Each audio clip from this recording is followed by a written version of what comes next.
बिस्मिल्लाहिर्रहमानिर्रहीम। इस वीडियो में हम वाइल लूप के बारे में सीखेंगे। अभी तक हमने फॉर लूप के बारे में सीखा था। फॉर लूप बेसिकली क्या करती है कि एक कलेक्शन ऑफ आइटम्स आपसे रिसीव करती है और स्पेसिफिक कोड ब्लॉक को एग्जीक्यूट करती है हर आइटम के लिए। तो वाइल लूप में हमारे पास जब तक वाइल की कंडीशन ट्रू रहती है तब तक वो पीस ऑफ कोड आपके पास एग्जीक्यूट होता है। जैसे ही कंडीशन फॉल्स होगी आपका जो कोड है वो स्टॉप कर जाएगा या फिर उस ब्लॉक से आगे फॉरवर्ड कर जाएगा। तो वाइल लूप का हम सिंटैक्स देखते हैं।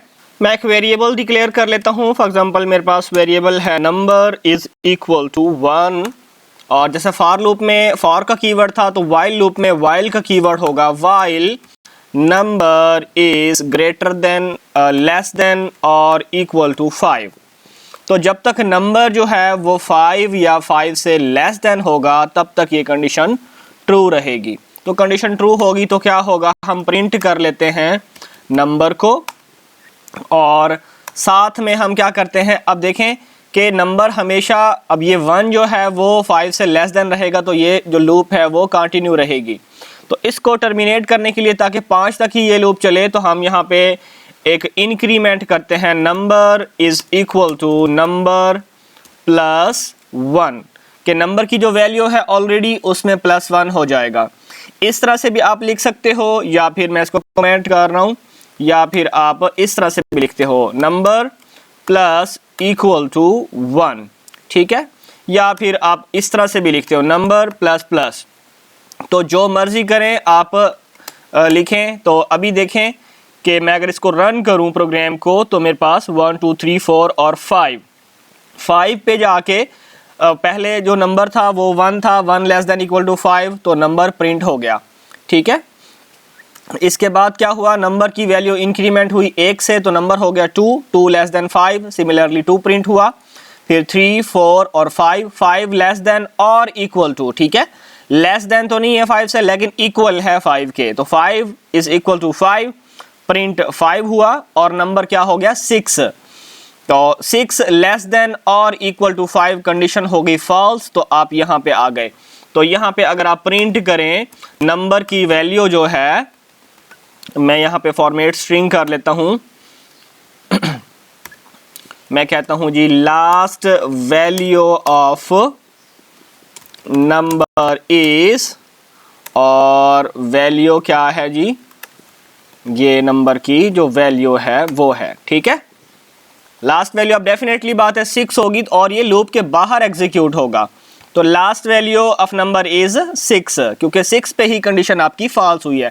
तो वाइल लूप इस तरह से काम करती है, जब तक ये ट्रू रहेगी कंडीशन तब तक आपके पास इसकी बॉडी एग्जीक्यूट होती रहेगी। ओके जी, यूजर से इनपुट लेते हैं और हम प्रोग्राम को क्विट करने की कोशिश करते हैं। लाइक हमारे पास एक वेरिएबल है नेम से और नेम अभी के लिए हम एम्प्टी छोड़ रहे हैं और मैं कंडीशन अप्लाई करता हूँ while name not equal to, और ये क्या है क्विट, कि अगर आपका जो नेम है जो यूज़र ने एंटर किया है वो अगर क्विट के इक्वल नहीं है तो तब ये कंडीशन एग्जीक्यूट होगी।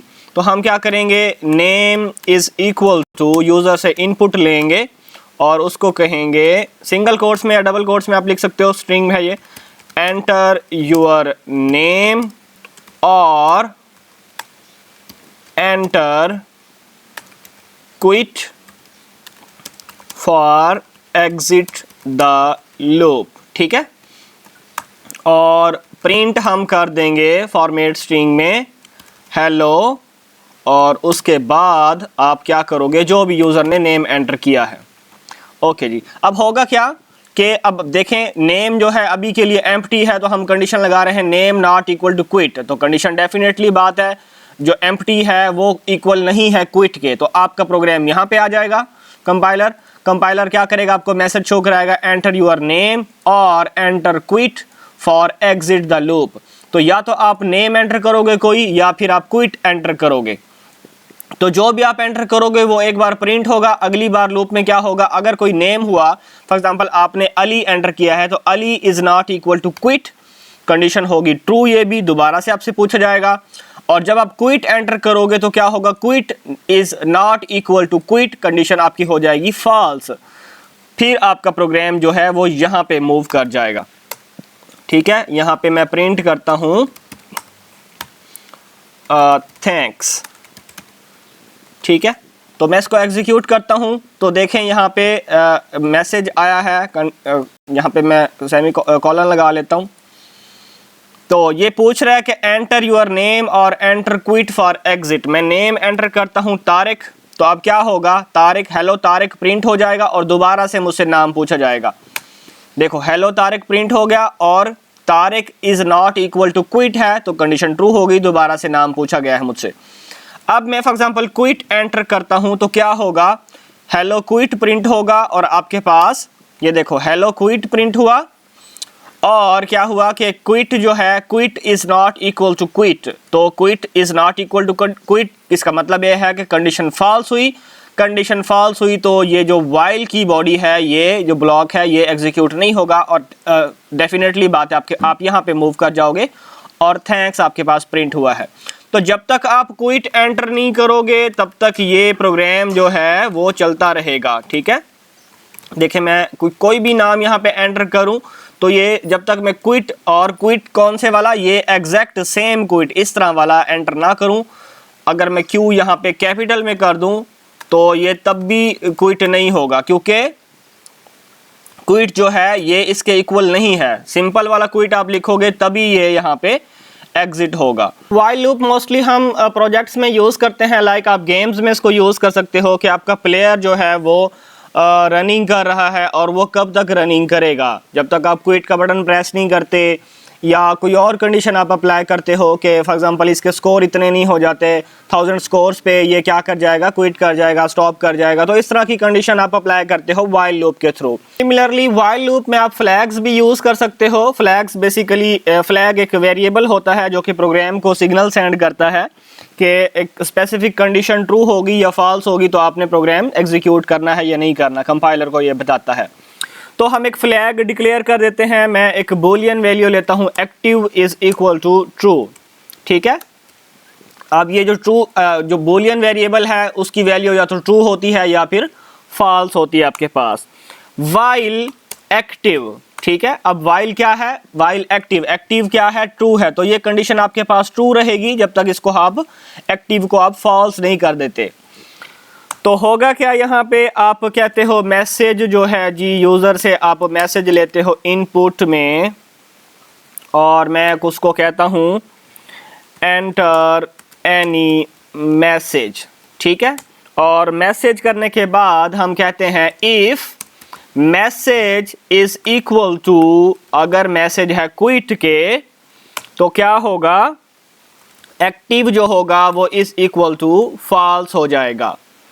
तो होगा यहाँ पे क्या, while active, active already true है, तो जब तक ये ट्रू रहेगा तो आपको पता है ये वाली बॉडी एग्जीक्यूट होती रहेगी। मैसेज यूज़र से पूछेंगे कि एंटर एनी मैसेज, यूज़र जैसे ही मैसेज एंटर करेगा कोई ना कोई तो वो मैसेज जाएगा इफ़ कंडीशन में। अगर जो कंडीशन है मैसेज जो उसने एंटर किया है यूज़र ने, वो अगर मैसेज क्विट होगा तो एक्टिव क्या होगा, फॉल्स हो जाएगा और अगली बार एक्टिव जो है वो यहाँ पे फॉल्स होगा, तो ये आप वाइल लूप में नहीं आओगे। और एल्स में हम कर देते हैं प्रिंट, और प्रिंट हम यहाँ पे कर देते हैं मैसेज को ही। ठीक है, मैं इस प्रोग्राम को रन करता हूँ और ये मुझसे पूछेगा एंटर एनी मैसेज, मैं कहता हूँ यहाँ पे हेलो, तो message hello is not equal to quit, तो क्या होगा, आप एल्स में आ जाओगे क्योंकि ये कंडीशन फॉल्स हो जाएगी, हेलो क्विट के इक्वल नहीं है, तो एल्स में आओगे आप। एल्स में क्या होगा, मैसेज हेलो प्रिंट हो जाएगा। अगली बार फिर दोबारा से मुझसे मैसेज पूछा जाएगा क्योंकि ये जो एक्टिव है वो ऑलरेडी ट्रू है। जब तक ये ट्रू रहेगा तब तक आपका प्रोग्राम ये जो है वो चलता रहेगा। हेलो मैंने एंटर किया, हाय मैंने एंटर किया, कुछ भी आप मैसेज एंटर करोगे तो ये चलता रहेगा ऐसे ही। मैं क्विट एंटर करता हूँ तो क्विट से क्या होगा, एक्टिव जो है वो फॉल्स हो जाएगा और अगली बार ये बस ये टर्मिनेट हो जाएगा, ये आपका जो ब्लॉक है वो ख़त्म हो जाएगा। ये देखें क्विट करने के बाद आपका प्रोग्राम ये अपनी बॉडी से यहाँ पे आ चुका है। यहाँ पे अगर आपने कोई मैसेज प्रिंट कराना है तो आप करा सकते हो। तो तो इस तरह से आप फ्लैग्स भी यूज़ कर सकते हो वाइल कंडीशन के अंदर। तो वाइल कंडीशन में हमने देखा कि वाइल कंडीशन एक स्पेसिफिक कंडीशन तक काम करती है। जब तक आपकी कंडीशन फॉल्स नहीं होती तब तक आपकी वाइल कंडीशन चलती रहती है, वाइल की बॉडी एग्जीक्यूट होती रहती है। जैसे ही वाइल कंडीशन फॉल्स होती है, आपका जो वो कोड ब्लॉक होता है वाइल वाला, उससे आगे आपका कंपाइलर मूव कर जाता है। आगे अगर कोई रिमेनिंग कोड है तो एग्जीक्यूट होता है, अगर रिमेनिंग कोड नहीं है तो आपका प्रोग्राम ख़त्म हो जाता है। ओके जी, इस वीडियो में इतना ही, मिलते हैं नेक्स्ट वीडियो में, तब तक के लिए अल्लाह हाफिज़।